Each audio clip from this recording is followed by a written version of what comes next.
ওয়ালা তালবিসুল হক বিল বাতিলি ওয়া তাকমুতুল হককে ওয়া আনতুম তাআলামুন। আল্লাহর রাস্তে এই 5 বছর এই সরকারকে গঠনমূলক সমালোচনা এবং ইতিবাচক পরামর্শের মাধ্যমে সহযোগিতা করুন।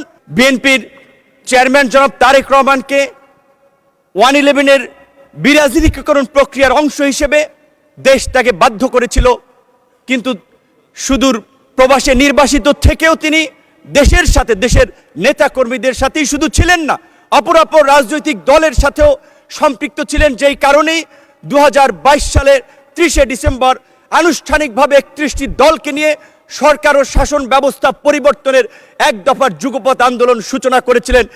এবং আজকের আমাদের বন্ধুরা যে সংস্কারের কথা বলছে, সেই সংস্কার আমরা 2022 সালে 31 দফা রাষ্ট্র সংস্কারের সেই রূপরেখা দিয়েই আমরা আন্দোলন করেছিলাম। এমনকি এই 24-এর গণ অভ্যুত্থানের পূর্বেও আমাদের আজকের অনেক সংসদ সদস্য এবং সেই সময়ের আন্দোলনের বন্ধুরা আমাকে দায়িত্ব দিয়েছিলেন, বলেছিলেন আপনি কনফার্ম করেন এই আন্দোলনে বিএনপি আমাদের সাথে আছে, সাপোর্ট করবে, তবেই আমরা এক দফাতে আমরা যেতে পারি।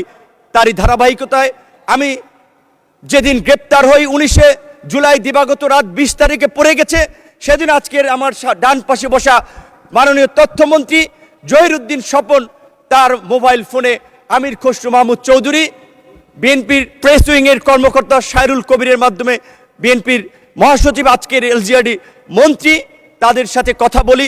হেফাজতের নেতা থেকে শুরু করে অন্যান্য রাজনৈতিক দলের নেতৃবৃন্দের সাথে যোগাযোগ করেছিলাম। কিন্তু আমি স্পষ্টভাবেই বলবো, আমি জামাত ইসলামের বিগত দিনের কন্ট্রিবিউশনকে অ্যাকনলেজ করি, কিন্তু আমার সাথে আনুষ্ঠানিকভাবে আন্দোলন সংগ্রামের বিষয়ে আমি এই যে ক্রাইসিস মোমেন্টে এত ছাত্র আন্দোলন লিড করেছি, জামাতের শিবিরের কারোর সাথে আমার কখনো আন্দোলন সংগ্রাম নিয়ে আলাপ আলোচনা নেই। তাদের পরামর্শ আমি কখনো আমার সাথে সুযোগ হয় নাই কিংবা গ্রহণ করি নাই। তাদের আন্দোলনকে আমি রেকগনাইজ করি, কিন্তু আমি শুধু এইটুকু বলছি যে আজকে যখন জুলাই নিয়ে কথা হয়, জুলাই নিয়ে বিকৃত তথ্য উপস্থাপন করা হয়, গতকালকে এবং তার আগের দিনও আমাদের একজন সংসদ সদস্য এবং এই সরকারের প্রতিমন্ত্রী জুনায়েদ সাকি বলেছিলেন যে জুলাই সনদে পরিষ্কারভাবে বলা ছিল যে এই বিষয়গুলোতে আমরা একমতে পৌঁছাতে পারছি না, রাজনৈতিক দলসমূহ সেগুলো জনগণের কাছে নিয়ে যাবে, জনগণ যার পক্ষে ম্যান্ডেট দিবে তারা তাদের মতো করে করবে। তো আজকে জুলাই সনদ যে ইস্যুতে বিএনপির দ্বিমত ছিল, নোট অফ ডিসেন্ট ছিল, সেটা বিএনপি বাস্তবায়ন করবে, এটাই স্বাভাবিক। কিন্তু এটাকে মিথ্যা, সত্যের সাথে মিথ্যাকে জড়িয়ে আমি মনে করি এই অপপ্রচার অন্তত আমাদের বিরোধী দলের বন্ধুদের করা উচিত নয়।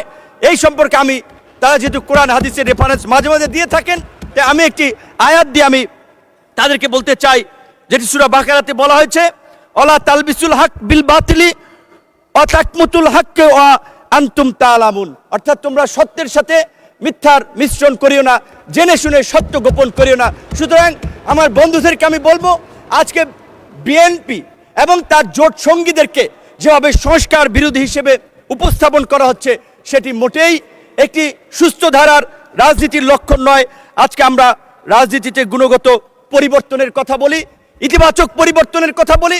বাংলাদেশের সাবেক রাষ্ট্রপতি, সাবেক প্রধানমন্ত্রীর ছেলে, এই বাংলাদেশের জনগণের নেতা তারেক রহমানের লাইফস্টাইল, জীবনাচরণ, তার যে দেশ নিয়ে মিশন ভীষণ, আমরা তার মন্ত্রিসভায় কাজ করে আমরা দেখতে পাচ্ছি।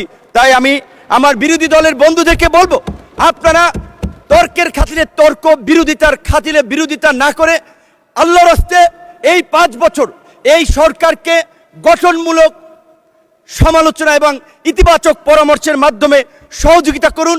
ইনশাল্লাহ আমরা তারেক রহমানের নেতৃত্বে আগামী 5 বছর এই দেশকে একটি অনন্য উচ্চতায় এগিয়ে নিয়ে যাব।